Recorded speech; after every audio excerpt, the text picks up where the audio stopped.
All right, so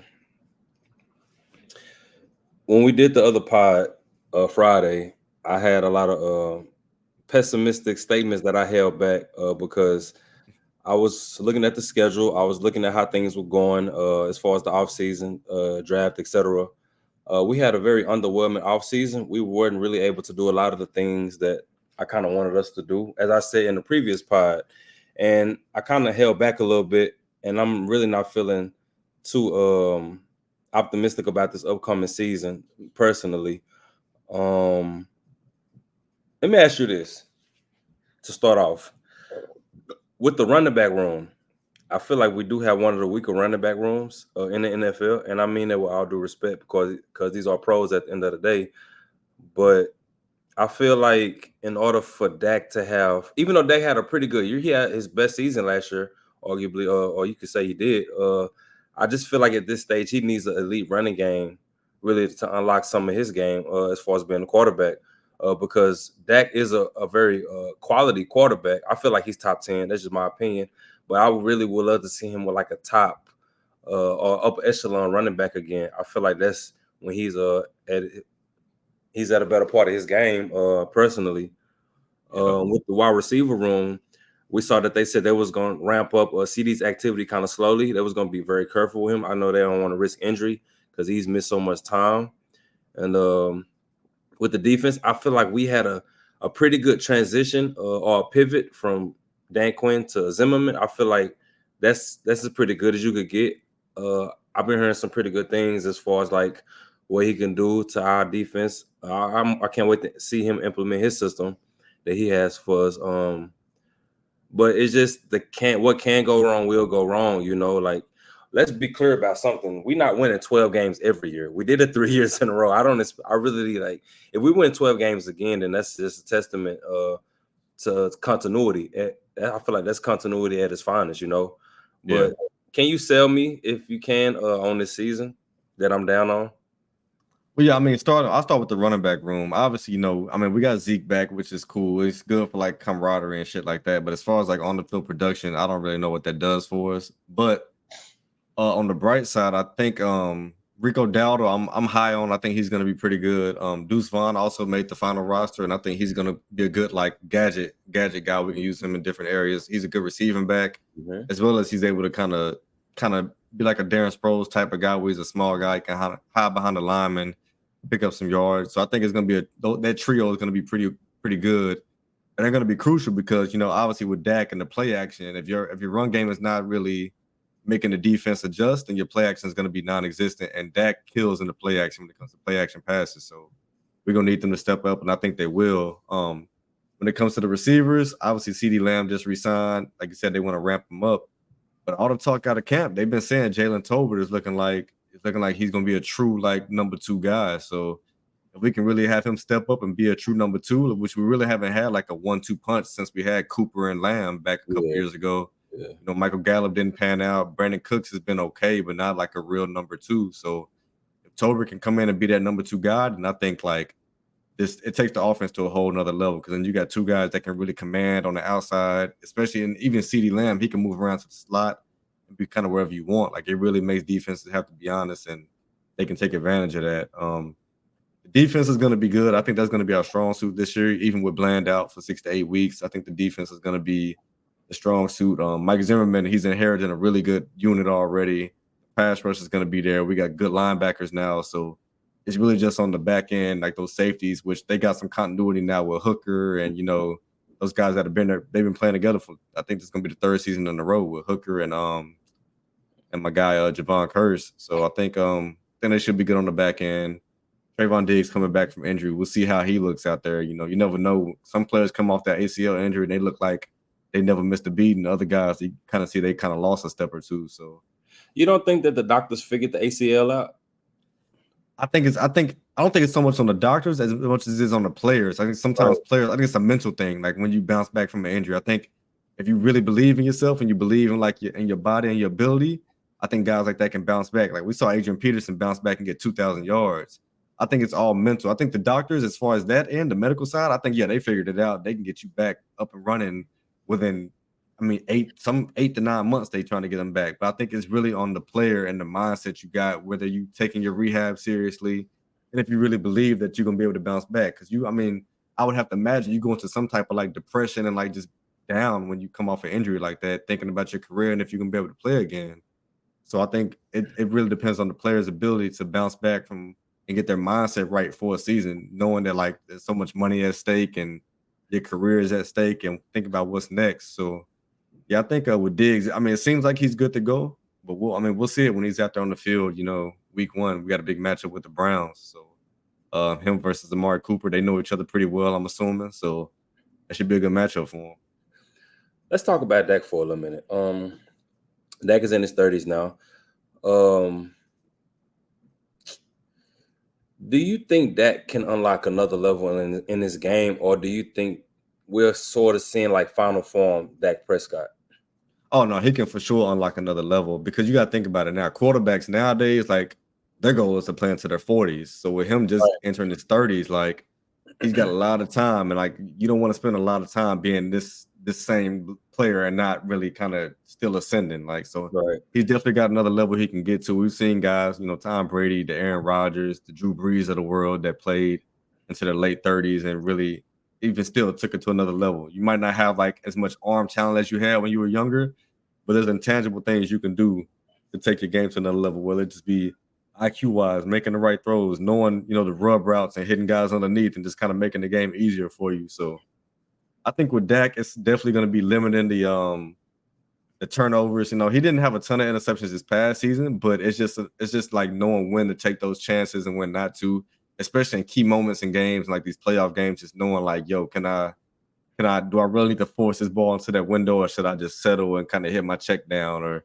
it's more of a mental thing. And then also I think for him, we still haven't really seen him use his legs like we saw him do in college and like earlier in his career, like with the read Really, option really stuff. since the injury, kind of, it seemed like he's. Yeah, I feel like it's mental. I feel like it's all mental.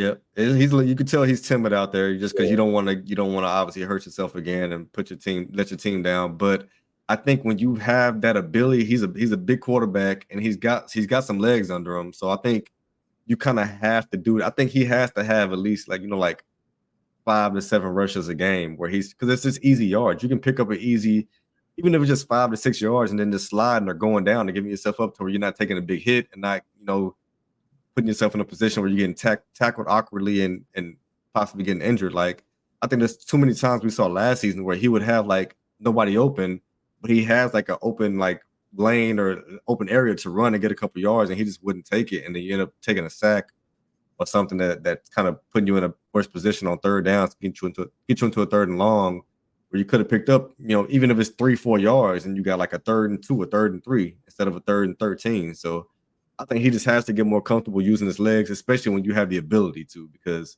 I mean we've seen him do it in the past, and obviously the injury is going to kind of make you kind of question yourself. But I think at this point he's about to be 3 years removed from that injury.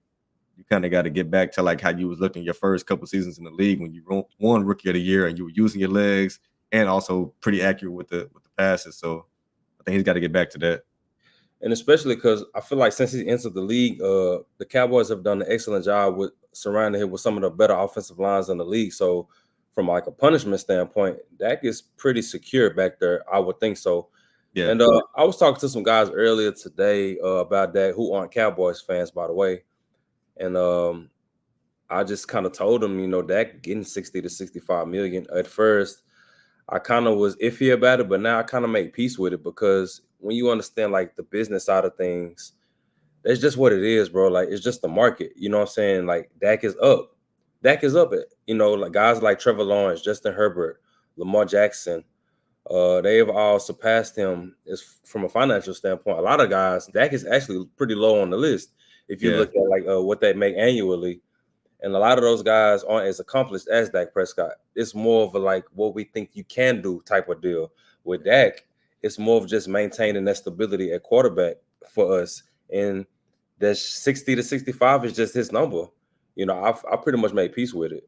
Yeah, like you said, the market is the market. So especially with quarterbacks in this league, the quarterback is going to get, the top dollar. They're going to take up a fourth of your cap space. It's not like the NBA where like, it's positionless and like any position can get that max contract. Like In the NFL, we know it's gonna be the quarterbacks first, then everybody else afterwards. So like whether it be pass rush, wide receiver, it's kind of tiers to it. So with Dak, yeah, like you just named a bunch of quarterbacks who are not as good as Dak, but they making more money and they less accomplished. So even like with Jordan Love, just be getting that highest, contract just what month or two ago.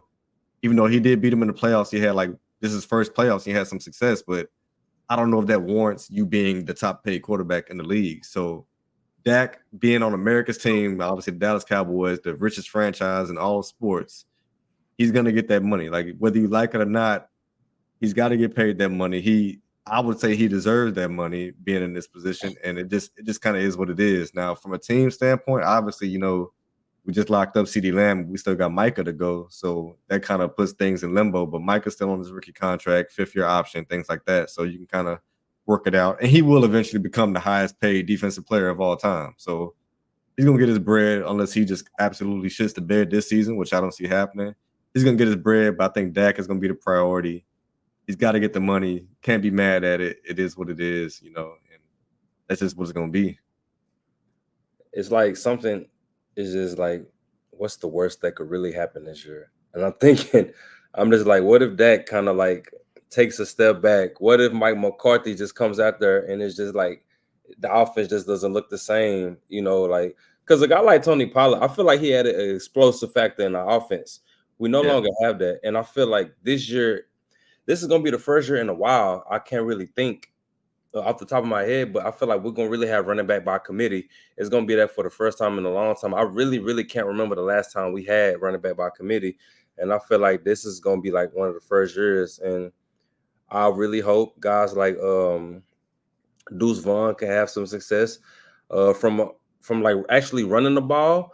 I don't know, but I feel like from a passing game, I feel like if they could like scheme him in there, like give him like a Darren Sproles type of role, because I feel like he does have like an explosive factor. I would love to see him have some success in the NFL, and I'm hoping guys like Tolbert and Ferguson could kind of take another step because like CD, he no longer can sneak up on you. Everybody knows that he's like top 5 in the league, and I feel like that game plan is going to be geared toward him now even more. That's why I'm hoping guys like Jay Ferguson can like take another leap. Because as of right now, I feel like defense is our identity right now. I just don't yeah. know if the offense, if we have like, I don't know if we have the offensive firepower that I'm kind of used to us having. We always had a pretty decent offense. This year, I just feel like the identity is defensive. I got you. I'm gonna get your confidence up right here because with the Cowboys and with the way this team is set up, like obviously CD Lamb is your number one option. He's your best weapon on offense. Because Zeke is not what he was, 4 or 5 years ago. So you're gonna be relying on CD Lamb. And the good thing with CD Lamb that a lot of other receivers in the league can't do is that he can line up anywhere. You can line him up in the backfield, you can put him in the slot, either side, left or right side on the outside, and he's gonna be productive because he's that elite of a route runner. His hands are that good. He's a 6'2" guy. He's stronger now. They say he put on about 15 pounds of muscle, so he's gonna be stronger this season. And his run after catch is tops in the league. Like his rack is off the charts. So with that, when you're able to line him up anywhere you want, that's going to help out your tight end like Ferguson, who had a great season. That's going to help him out. They saying Ferguson is like a baby Kelsey. Like he's that athletic, he's that good after the catch, and his hands are that good. So it's gonna help a guy like that out a lot, which in tune should help out the run game. Obviously, Zeke's, like I say, he's not who he used to be, but the running back by committee, and as long as he's just at least 70% of what he used to be, you can make it work because Dak is that good of a quarterback. He's a pretty accurate passer. He's able to put the ball on the money, and he can also now throw receivers open, which he didn't do earlier in his career. So he's kind of progressing. We've seen a progression of Dak. And then I think what it's going to rely on, the big X factor for the offense this season is going to be Tolbert. I think Jalen Tolbert has to be what everybody's expecting him to be this season. So Brandon Cooks is cool. He's a veteran. He's gonna have his looks. But if Tolbert can emerge as that true number 2 option, which is all signs are looking like he's that guy, that's going to take the offense. It's going to be a top 5 offense, and they're going to put up a lot of points because with CD Lamb, Tolbert, and Cooks, that's all those guys got speed. They all got rack. They all got hands, and that's just going to there's not too many teams in the league that got 3 receivers that can do all 3 of those. So it's all going to be on Tolbert kind of proving himself and stepping out as like, yo, I'm that guy and I can get it done. Cause they say Dak trusts him already. So that's already a good sign. If he got confidence in him, we're gonna see these first couple weeks of the season what it's looking like. And it's gonna be a good preview because like you said, that middle of the season for us, that 5 game stretch is gonna be crucial. So they gotta get the ball rolling before we get to that point because we got some big games in that stretch. Oh yeah, so actually, what the viewers won't know is we actually had like a little some technical issues, and I was saying that it was a 5 game stretch during the season that I feel like it's gonna be like our chance to really hit midseason form because the competition that we'll be playing it's pretty much the toughest stretch of our schedule. We got the Detroit Lions, and then the bye week, and then we have our annual trip to San Francisco, and then we play the Atlanta Falcons, we play the Philadelphia Eagles, and we play the Houston Texans. I feel like that's a stretch where we'll kind of get to see where we would measure up to the competition. Because after that, our schedule kind of tapers off a little bit. They kind of like jammed the competition, and our schedule kind of all in 5 weeks in a row. I thought that was interesting, but that's gonna be the true test of our schedule. I think I'm kind of convinced though, to be honest with you. You kind of convinced me, but I do stand on the statement that I do feel like defense is really going to be like the meat and potatoes of the season is going to be defense, led by one of the best players on our team, and Michael Parsons. And with him, I kind of felt like he was getting a lot of scrutiny towards the end of the season here to the playoffs.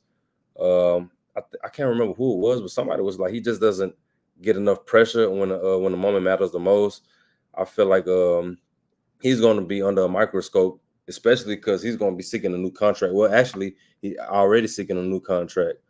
I feel like he definitely has a couple more levels he can unlock for sure. I just feel like it's just so much talent there. How you feel about him in this upcoming season? Yeah, Micah. Obviously he's in a position to become the highest paid defensive player of all time. I think the plan is for them to move him around more, not just to let him be a pass rusher, kind of put him Yeah, back in coverage and let I'm him a really use his full linebacker. capabilities. So I think this is the perfect season for him to prove himself. I think he will. Obviously he's the most talented player we've drafted in a long time. Like he's just that good off the charts. He can play anywhere he wants to, honestly. He's that good. And he seems dedicated. Even though he knows he has a big contract due, he's not holding out. He's not threatening this and that. He kind of knows what's at stake and he wants to win. So I always love that attitude, knowing like, yeah, I should be getting paid more right now, but I got work to do. So I appreciate that. And I think it kind of sets a good example for the rest of the defense, letting them know, like, yo, I'm here for y'all. I want y'all to be here for me and let's get this done. Because that defensive unit, it's a really good unit with DeMarcus Lawrence, Dorrance Armstrong, a couple new D tackles. Like I said, we got some really good linebackers out there now, and then the secondary, they got some continuity. They've been together for a couple years now, so I think Micah knows that he's a huge key piece in this whole thing, and so he doesn't want to let like the contract stuff and the money things get in the way of what this team could potentially do. Because whether people like it or not, we are still a Super Bowl contender, and the defense is going to be a huge part of that. These last couple of years, we've seen them just get better and better. And then, losing Dan Quinn is going to be a little bit of a chip on our shoulders, seeing if we can still hold up without him. And Micah Parsons is the biggest piece of that. So I think he knows that. He knows what money is at stake. He knows legacy and things like that are at stake. And I think they're gonna get it done. As far as like, I think the defense is gonna be top five. I think he's gonna prove himself to be one of the 2 or 3 best defensive players in the league. If he hasn't already proved that to most people, I think he's gonna kind of solidify that this season. Let's stick on the defensive end real quick. I haven't really had a chance to tap in because I've been like my work schedule's been kind of hectic. But you said something Friday about Mozzie Smith, and me and my bro, shout out to my bro Craig. We used to talk about him too. Um, I don't really know what happened that first season. It felt like he just never Yeah. really got into the rotation like that. Have you heard anything as far as like progressions? I haven't heard anything about Mozzie, which in this case, I think that's kind of bad news as a Cowboys fan because usually you want to hear some good things or some praise coming out of training camp about him. Yeah, I haven't heard anything, and I'm also seeing us sign random D tackles, so it makes me think that maybe yeah. he's not who they thought he was going to be because we signed Linville Joseph, who's a former Pro Bowler. So I'm thinking maybe that might be the first time we missed on a first round pick in a long time. Hopefully that's not the case. We'll see what type of burn and what type of playtime he gets during the regular season. But as of right now, like you said, last season he didn't really get to do too much, didn't get to showcase anything, and haven't heard much this season. So for me, that's a bad sign. But we'll see once the season gets here if he's in that lineup in that rotation of those that front front four, front seven. So If anybody see this podcast and y'all got any like Mozzie Smith, like any type of like not breaking news, but like just any type news that that comes out as far as his performance and training camp, has he what is his trajectory looking like? Has he made any progressions in his game, personal game? Y'all can put in the comment section, just let us know. But I mean, we pretty much got a good one right here. Cool little conversation. I was just in my pessimist bag for real. I didn't really know because, to be honest with you, I'm just kind of tired of like the disappointment. Like I was telling you a while ago, I'm no longer excited in the process of the offseason, like in the free agency and the drafts. Hearing who's making progressions, who's looking nice. It's just I'm like I said, I'm numb to it. Like you giving me all the reasons to be excited about Tolbert. I have all the reasons to be excited about our young offensive lineman. I have all the reasons to be excited in the trajectory of a CeeDee Lamb and a Michael Parsons. But it's just like when I'm watching Green Bay coming to AT&T Stadium and I'm watching Jordan Love look the total opposite of what he looked like 7 months prior. And I'm just like, I'm like, bro, I was watching that game. That was the first playoff game I ever watched, bro. I was so numb. You would think they shot me up with something. I was I was so numb. And it's just like reality really set in, because it's like every season, at the beginning of the season, on paper, we look like the favorite to win it all. Every year, on paper, we look amazing. But it's like the final product, what comes out in like January, is like, bro, here we go again.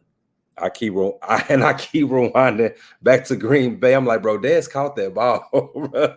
I oh feel my like that, god, I feel like that was the start of it all, bro. Dez caught that ball, bro. I just been in my pessimist bag ever since. I'm just like, because what a lot of people don't know, what we do as Cowboy fans, we don't say every year is our year. This is what we'll do. I'm gonna try to be short-winded about this.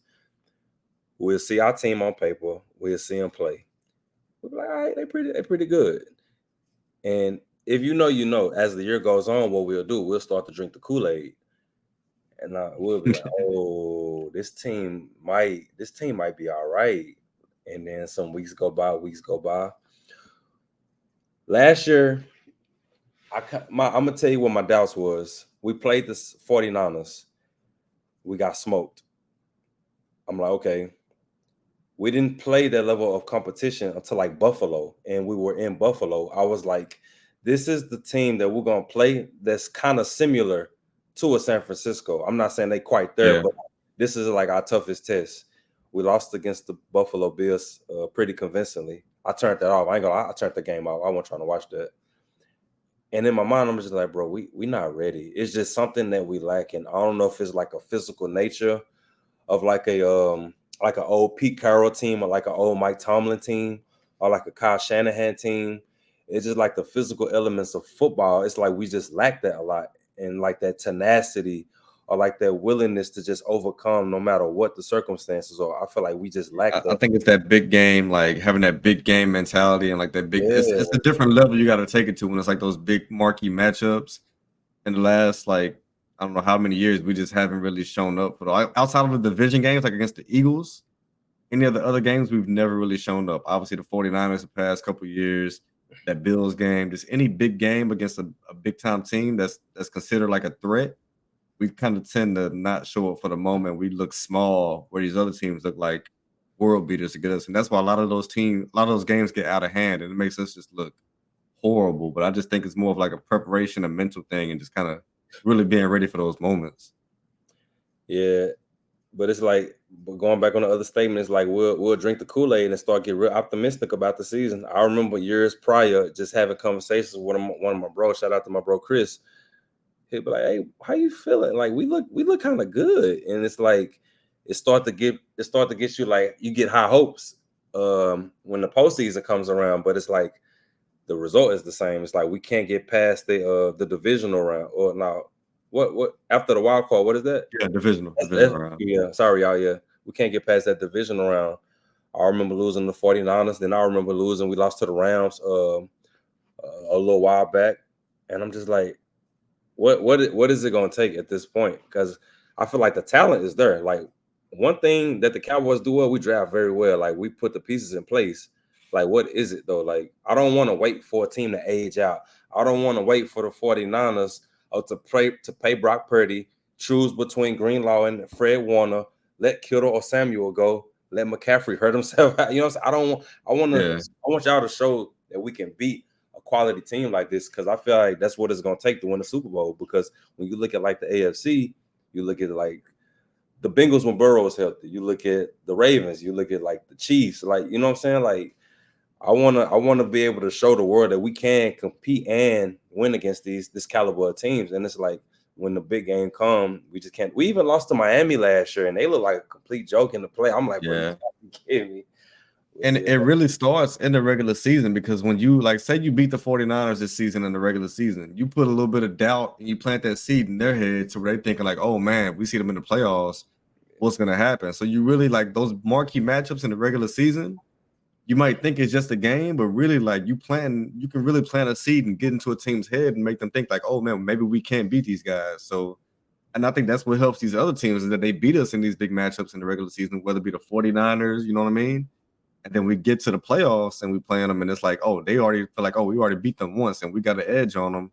And then they come out and they just on fire, and we just look like we've never been there before. I think you got to kind of set a precedent and set the tone early on to where once the playoffs get there, like that confidence is through the roof, and like everybody's on the same page, and you got the other team thinking like, oh, these guys they might be world beaters. We might not be able to beat them. Like you want to put as much doubt as you can in your opponent's head, but if we can't do that in the regular season, we got no reason to make them think in the postseason that they can't beat us. So I think we got to do that this season, especially with the schedule we got. A lot of playoff teams, you know, whether it be AFC or NFC. There's a lot of potential playoff teams on our schedule. So I think they need to make an example and kind of show that yo, we're not the same Cowboys from the past however many years. Like this is a different squad because we got, like you said, we got the talent.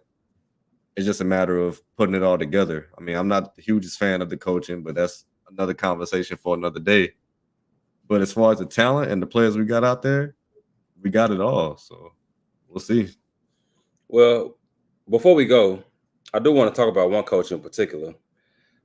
I do feel like if success isn't had this season, Mike McCarthy will be the scapegoat. That's my personal opinion. It may not even be an opinion. I feel like it'll be fact. If we have a disappointing season, I really believe Mike McCarthy is out. You know what I'm saying? Talk about his job security. He shouldn't have any job security. He should have been out after we just got blown out by his former team in the playoffs in this past postseason. Like, I don't know how he kept that job. I'm still Everybody was mind shocked. blown that he Yeah. has that job. To me, it doesn't make sense. It doesn't make sense on paper. It doesn't make sense in any way that he still has this coaching job. I get it. We've won 12 games, you know, however many seasons in a row, but it's about the postseason, and you ain't been able to get over the hump over the 49ers for a couple years. And then you let the Packers with this young quarterback and no receivers essentially just come in and spank us. You didn't have the team ready, whether it be offense or defense. They just looked like a JV team versus versus an NFL team. It didn't make sense. So I don't know how he still has a job. His job. If we don't win a Super Bowl, he should be gone. I don't care if we don't win a Super Bowl, he should be gone. I don't care what round he makes it to. I don't care what he does. If he don't win the ring, he's got to be gone. Who's the replacement? I don't know. I always thought it should be Dan Quinn, but obviously he's with the Commanders now. So that I would worry about. I would cross that bridge when we get to it. But as far as I'm concerned, it's Super Bowl or bust for Mike McCarthy. He's got to get the job done this season. This is year 4 for him, right? Year 4 or 5. He's got to get the job done this season, or it's got to be curtain call. Get him out of here. I get it. He came out of retirement. He spent a whole year or two out of coaching and supposedly studying film and this and that, but it's got to translate in the playoffs to me. And at this point, you ain't really. At this point, Jason Garrett has done more in the playoffs than you did for us. So I mean, it is what it is. I get it. You won a Super Bowl back in 2010 or 11 or whatever it was, but this is 2024, and I'm trying to win now. So So, he got to put up or shut up at this point. well, that was off the court episode 2. I know I said I'll do these off the courts every blue moon, but like this was a conversation I just had to have, you know what I'm saying? But yeah, man, if y'all like this, hit that thumbs up, man, and comment. I'll respond back. Subscribe, please, support us. We trying to get out there, man. So y'all have a blessed night.